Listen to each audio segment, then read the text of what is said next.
Imagine standing in the middle of a vast ocean. But instead of water, there is only foliage. The jungles of Petén, the lowlands of Central America, a place where time seems to have frozen a millennium ago. Beneath that suffocating green canopy, something monumental lies sleeping. A massive limestone peak, piercing the emerald dome to touch the clouds. This is Tikal. This is Palenque. This is Copán. In 800 AD, these were the New Yorks, the Londons, and the Shanghais of the ancient world. Millions treaded upon vast, white limestone boulevards. The rhythmic strike of stonemasons, the haggling of merchants, and the low chants of priests echoed across the plazas. The Maya didn't just live, they mastered time. They calculated the cycles of Venus over thousands of years, understood the concept of zero long before Europe, and raised pyramids without the wheel or beasts of burden. But then, an eerie silence fell.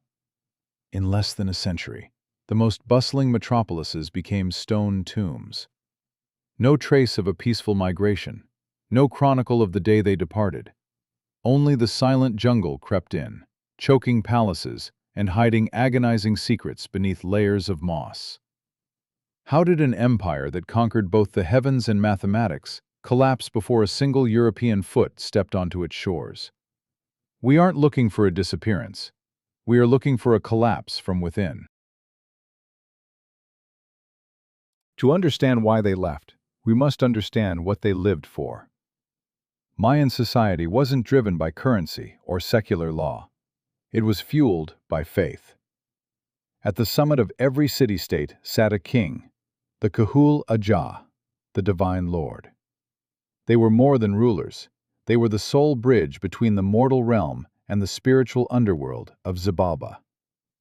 The Maya believed that for the sun to rise and the rain to fall, the gods needed nourishment. And the food of the gods was blood.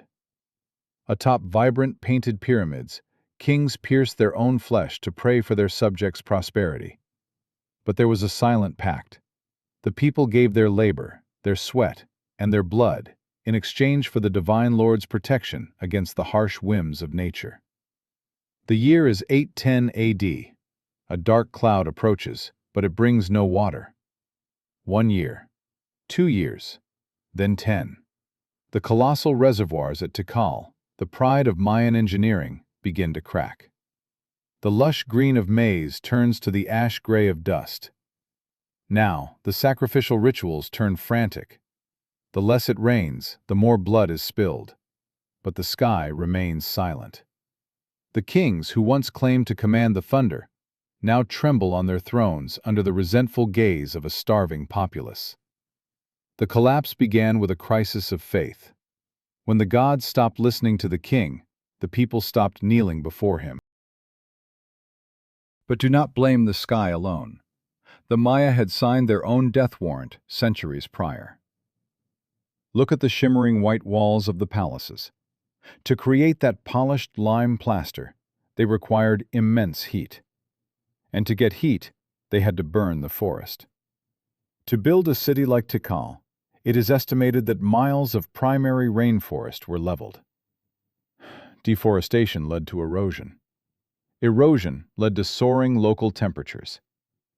The Maya had inadvertently created a massive heat island, turning naturally harsh droughts into an apocalyptic catastrophe.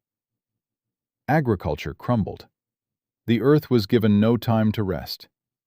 They forced the soil to yield maize to feed an exploding population until the land was utterly spent. And when stomachs are empty, the most primal instinct takes hold: war. These were no longer ritualistic skirmishes to capture prisoners. This was total, scorched earth warfare.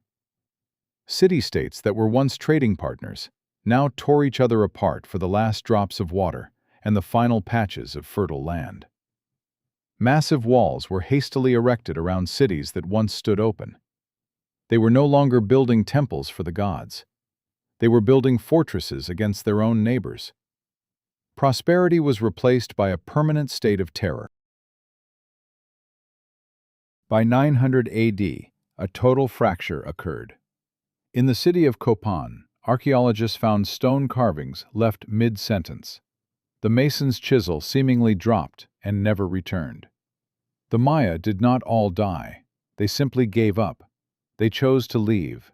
Family by family, tribe by tribe, they quietly gathered what remained and turned their backs on the great pyramids their ancestors spent centuries building. They migrated north toward the Yucatan Peninsula or into the higher mountains. They returned to a simpler life, closer to the earth, abandoning the complex social structures and the greed of the nobility. The cities were left behind like hollowed-out skeletons in the jungle. Trees began to weave through the stonework. Roots strangled the statues of gods, as if trying to erase the memories of a golden age defined by suffering. When the Spanish arrived in the 16th century, they passed by overgrown mounds, completely unaware that beneath their feet lay a civilization once more brilliant than Rome or Greece. The Maya had vanished into the green, leaving unanswered questions etched in hieroglyphs that time has half erased. The story of the Maya is not a story of an extinct people. Their descendants live on, speaking their mother tongue and keeping old customs alive in Guatemala and Mexico. It is the story of a system's collapse, a system that grew too arrogant in its own power, that exploited nature to its breaking point, and allowed internal division to reign when unity was needed most. As we look at the ruins of Tikal today, what do we see? A ghost of the past, or a mirror reflecting our future? In a world where climate change, resource depletion, and conflict still persist, the echoes from the dead cities of the Maya are becoming clearer than ever. They left their great cities to find life. Where will we go if the modern, stone cities of the 21st century begin to crack? Thank you for traveling back in time with me. If these historical mysteries spark your curiosity, leave your thoughts in the comments. Don't forget to subscribe so we can explore the other missing pieces of humanity in our next films. Goodbye, and we'll see you again.